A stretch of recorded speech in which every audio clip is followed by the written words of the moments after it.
This is the highest bridge on the planet.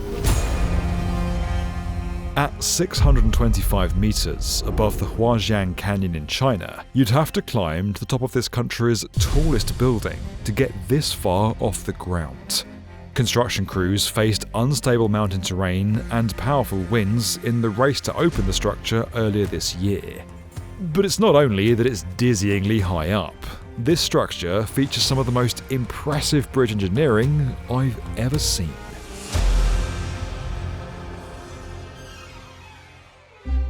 There's a reason that the phrase "no 3 feet of level ground" is a saying synonymous with the locals in Guizhou. More than 90% of the province where the Huajiang Canyon Bridge is located is covered in mountains and hills. It's also stunningly beautiful. Described as the Switzerland of China, it's recognised worldwide as a travel hotspot because of its cultural offering and stunning views. But that doesn't mean it's always been easy to get to. Historically, Guizhou has been something of an isolated island, and while accessing it was difficult, moving around it was even harder. And that's why the Chinese government are spending billions to try and better connect this region with the rest of the country, and indeed the wider world. In the late 90s, China opened the Guizhou-Anlong Dumbrill International Airport, and a high-speed rail line and expressways now run through Guizhou. But the nation's mountain mission trudges on. To enable travel through this area, Guizhou is now home to a crazy 32,000 bridges, providing direct routes through the challenging landscape. And the most impressive one of all opened earlier this year. The world's highest bridge is now open in China. Almost 200 meters higher than the Empire State Building. It will reportedly slash commute times across a canyon. China has now officially opened the highest bridge in the world. Take a boat ride on the Beipan River and you'll start to understand the scale of this incredible piece of engineering. Huajiang Bridge stretches across the Huajiang Canyon hundreds of meters above the ground. Originally, to get from one side to the other, you'd be driving around winding mountain roads for up to 2 hours. Now, it takes just 2 minutes. Now, the bridge forms a key part of the Guizhou S57, which is basically a 150-kilometre highway that slices right through the heart of a mountain. And I mean that very literally. A mountain has indeed been cut in half to allow for the construction of a road through this region. Using explosives and massive drills, engineers created a V-shaped cut in the rock. The expressway connects the Liuzhi Special District and Anlong County via 14 interchanges to make driving here somewhat manageable. So raise your hand if you're surprised to see China splitting a mountain in half to build a highway, only to connect that highway to the world's highest bridge a bit further down the road. Never mind the engineers actually working on this stuff, it takes me a huge amount of brainpower just to make the videos, to work out what the hell they're doing and how the hell they pulled it off. Luckily, I keep myself sharp using our video partner, Brilliant. Their series on mathematics is the perfect antidote for keeping up with the sheer number of calculations made by engineers for a bridge of this scale. But don't worry, their courses only focus on the most useful and applicable maths concepts, building up over time so you never feel like your efforts are being wasted. In short, I can honestly tell you that Brilliant makes you a better thinker and problem solver thanks to their thousands of lessons in maths, data analysis, programming, science, and AI. To learn for free on Brilliant, head to brilliant.org/the B1M, scan the QR code on screen, or click the link in the description. They've also given our viewers 20% off an annual premium subscription, which gives you unlimited daily access to everything on Brilliant. Now, let's get back to that mountain of a project. Huajiang Bridge is the giant puzzle piece that connects the highway on both sides of the canyon. Engineers studied the area 5 to 10 kilometers up and downstream to find the right location. Now, that involves a number of considerations, like finding the right soil conditions to stabilise the towers, navigating the incredible height of those canyon walls, and of course the width of the gap that you're trying to bridge across. And with all of that considered, it so happened that what was needed was a record-breaking bridge. A fun coincidence that China seems to keep running into. This is where they landed. with the bridge stretching 2,890 metres with a main span of 1,420 metres. Now, there were a couple of obvious design options for the architects to consider: cable-stayed or suspension. A cable-stayed bridge looks like this. You need to construct very tall towers with cables that come down to support the bridge deck. The more practical design for long-span bridges, and what was agreed for Huajiang, is a steel truss suspension bridge. It's a well-proven system in rocky, mountainous terrain like this, as the support cables can be anchored into hard rock, offering incredible stability. Before construction could start, engineers used a virtual pre-assembly technique to map out how the structure would come together, a bit like a practice run. The steel girder structure consists of 93 truss sections featuring chords and deck panels. Altogether, it weighs 22,000 tons. Now, bear in mind that the steel used for the Eiffel Tower weighs 7,300 tons, so the Huajiang Bridge is 3 times heavier. And all of that material is being manoeuvred at a ridiculous height. And while steel is incredibly sturdy, a 625-metre drop onto rock might just challenge its structural integrity, not to mention the material cost. So accuracy is key. The biggest crane in the world is Big Carl, a 250-metre piece of kit built by the Belgian company Sarens. You'd need 3 Big Carls stacked on top of each other to hover above the top of this canyon. And while you wouldn't put it past China to try and go after that record too, they've actually gone for a more intricate solution. What we have here is using what's called a cable crane, which is an overhead system. So it's like an overhead cable runway, where the units are delivered to the ends where you've already built the abutments and concrete foundations, so on. And then you lift it up and it travels along, almost like a monorail, but it's a cable, not a rail. And then you can deliver it to where it needs to be, and then you attach it to the cable system. It's an incredible answer to what is the ultimate test in engineering at this height. Those steel girder pieces are placed in the middle, and then the bridge is built outwards from there. And you do it like that to balance the structure and to avoid placing undue pressure on one single support tower. The steel sections are then slotted correctly into place using the Chinese equivalent of GPS called the Beidou Navigation Satellite System. Now, we can't forget that by nature this canyon has sloped sides which are trickier to build on than a flat surface. Just look at what happened to the Hongqi Bridge in Sichuan recently when cracks appeared on the nearby roads and slopes. Given the uneven terrain, configuring structural foundations to get even distribution is a real challenge. And that's why the towers are actually different heights. The North Tower stands 262 metres tall, while the South Tower is 205 metres tall. And the cables are stabilised using an asymmetrical anchorage design.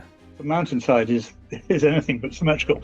And so your 2 cables at the back coming down from the tower tops, coming down to ground where the anchorages are, will very often meet the ground at completely different levels or different places. So the asymmetry will be in the anchorages. Some might be deeper than the others, depending again on the local geology, exactly where the cable meets the ground.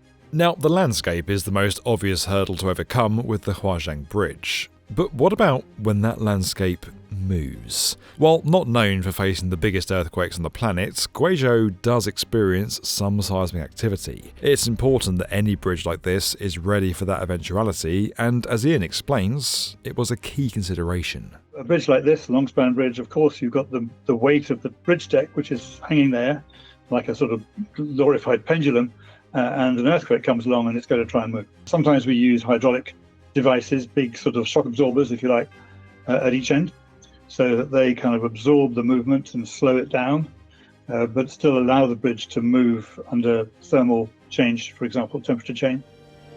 That's very common. Then we have one of the biggest challenges of all.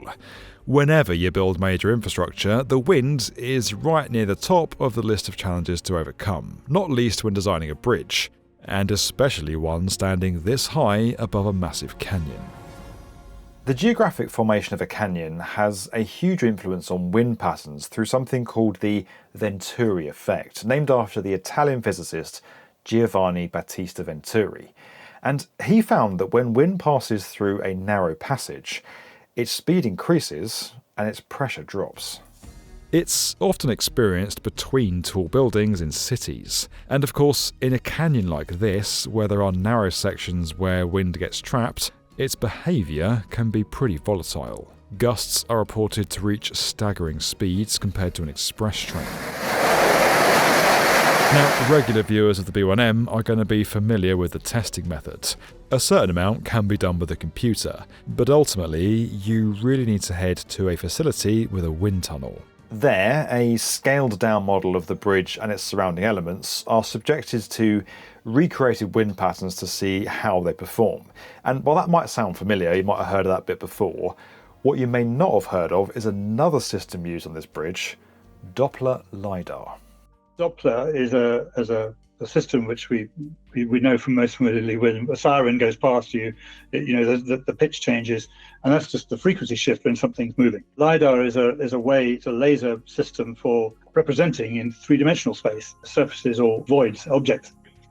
And so what this is doing is using a sort of scatter of laser beams into the clouds, into the air, and measuring the frequency shift, the Doppler bit, measuring the frequency shift of the reflected signal. The signal is reflecting off moisture particles in the air. So what that's doing is building up a three-dimensional image of the moving moisture particles in the sky. And that gives you a picture of what the wind is doing. It was crucial to account for the geological conditions, seismic events, and the wind. But just because those conditions were factored in at design stage doesn't mean monitoring ends when the bridge opens.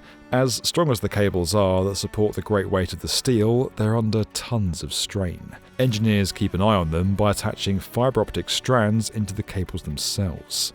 As the metal wires expand under increased load, the fibre optic strand expands too.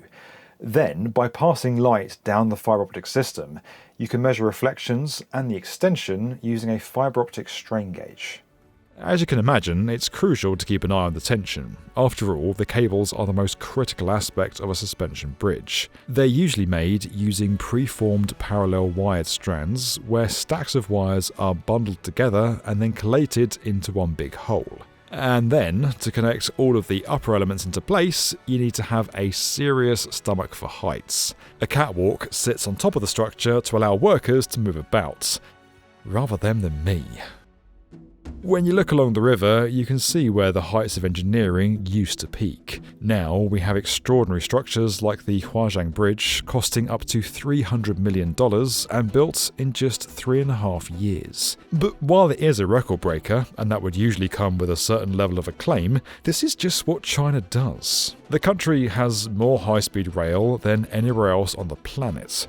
It has more bridges and a higher number of dams. But what's happening in Guizhou is about more than just setting records. Since 2012, the nation's been spending hundreds of billions to develop infrastructure projects in its poorest regions. It's all part of China's war on poverty, to better connect and develop revenue generation outside of the key city hubs like Beijing and Shanghai.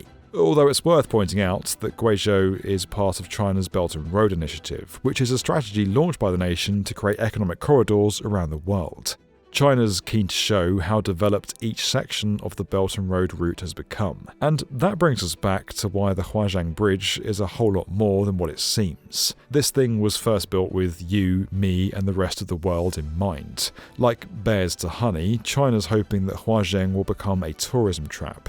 The bridge features an 800-metre glass elevator that takes visitors up to a 2-storey coffee shop in one of its support towers. On the underside of the car deck, a glass walkway lets you look down to the canyon if you dare. There's even an artificial waterfall that spans hundreds of metres across the bridge. But aside from engineering fans and coffee lovers, China wants Huajiang to become a hub for extreme sports. There's a bungee jump here so that adrenaline seekers can fling themselves from a platform on the world's highest bridge. Plans are being formulated for professional base jumping events, and there's even talk of a centre for extreme sports in the canyon below. You see, Huajiang Bridge is an amazing spectacle of modern engineering. It's testament to the development of this industry that we can construct infrastructure like this, even in the most inhospitable of environments. Hundreds of millions and even billions of dollars are spent creating travel routes that generate money from visitors far and wide. bridges like the one in Huajiang are literal sightseeing destinations in their own right. This video was sponsored by Brilliant. Don't forget to go and check them out at the link below because it really helps support the B1M when you take the time to go and have a look at our video sponsors. And as always guys, if you enjoyed this video and you want to get more from the definitive video channel for construction, make sure you're subscribed to the B1M.